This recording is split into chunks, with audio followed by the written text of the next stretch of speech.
Welcome to The Explainer from Stage. Today, we are going to tackle the one thing that holds so many of us back from being truly great communicators.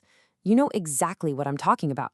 Let's get right into it. It's that little voice, right? That nagging fear that something is going to go wrong. You're up there, maybe in a big meeting, and your mind just starts spinning. What if someone hits you with a question you just can't answer?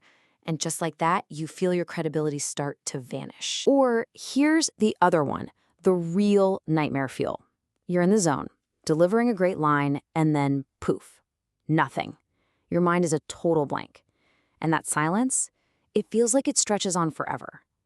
Yeah, these are the exact fears that keep us playing it safe. Now, this fear isn't just you being nervous. It actually taps into our ancient caveman brain, that deep primal worry about being kicked out of the tribe. But you know what? The absolute best communicators, they just think differently. They don't waste energy hoping everything goes perfectly. They just trust themselves to handle whatever happens. So here's the big shift. The goal isn't to avoid failure anymore. The real goal is to embrace it, to build this unshakable, rock-solid trust in yourself that you can handle absolutely anything that comes your way.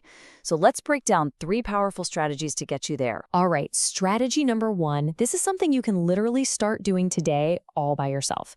It is all about learning the incredible art of improvisation. Think of improvising like a workout for your brain. It's the ultimate training ground. It forces you to stay in the moment, to be cool under pressure, and to pull creative solutions out of thin air. It's how you build confidence muscle. And the best part is, you don't even have to think about what to talk about. There are awesome free tools online that do the work for you. They just give you random topics, which makes practicing super easy and honestly, a lot of fun. You just hit a button and you get something wonderfully ridiculous like this. And then you just talk for a minute, no judgment. Every single time you do this, you're building that mental muscle for spontaneity. Now, once you're good at failing on your own, it's time to bring in other people. Okay, so practicing solo is a fantastic start. But to really, truly level up your confidence, you gotta get other people involved. You know, think about it like this. It's like learning to play basketball. You can shoot hoops in your driveway all day, and yeah, you'll get better. But you only become a great player when you're actually on the court playing against other people. It's the exact same thing with speaking. The key here is to find your tribe. Find a group where it's not just okay to mess up, it's pretty much expected. Whether that's an improv group, an acting class, a speaking club, you just need to find a safe space where you can fail in front of an audience. This quote, it comes from a really powerful place. I want you to picture this.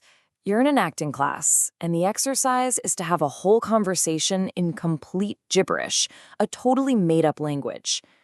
Everyone else is a natural, but you just sound silly. You feel so stupid. But here's the secret sauce. The magic isn't in speaking perfect gibberish. No way. The magic is in feeling that awkwardness and just leaning into it. That exact ability to be okay with feeling a little foolish is what forges you into a much, much stronger communicator. And that brings us to our final and, I think, most powerful strategy. This is where we take that idea of leaning into awkwardness and we just dial it all the way up.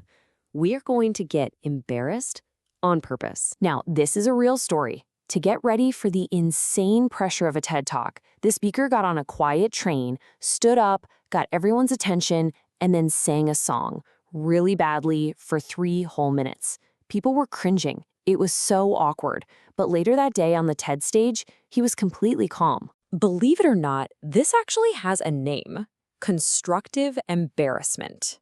And yes, it's an exercise specifically designed to feel weird, to push your social comfort zone to the absolute edge, to build that resilience. So how do you do it? Well, you can start small. Go ask a total stranger for a high five.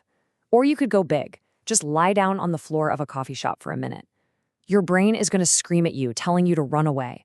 The whole point of the exercise is to fight that urge and just own the moment. So after all this, the improvising, the failing in groups, the purposeful embarrassment, what's the actual payoff? What do you get for all this crazy effort? The result is it's profound. By facing these uncomfortable situations over and over again, You are literally proving to your brain that you can survive social awkwardness. You're not just telling yourself you can handle it, you're building a deep, innate, unshakable trust in yourself. This becomes your new inner voice. Future challenges, they just seem smaller. When you're about to give that big talk, your brain just goes, big deal.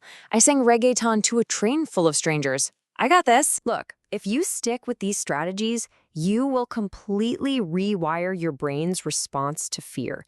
You'll become one of those rare, magnetic, and resilient communicators that we all admire. You won't just feel ready for anything, you will be. So I'll leave you with that final thought. I mean, really think about it. After you've intentionally sung to a train full of strangers, what presentation could possibly scare you? Thanks so much for joining this explainer from stage. We'll see you next time.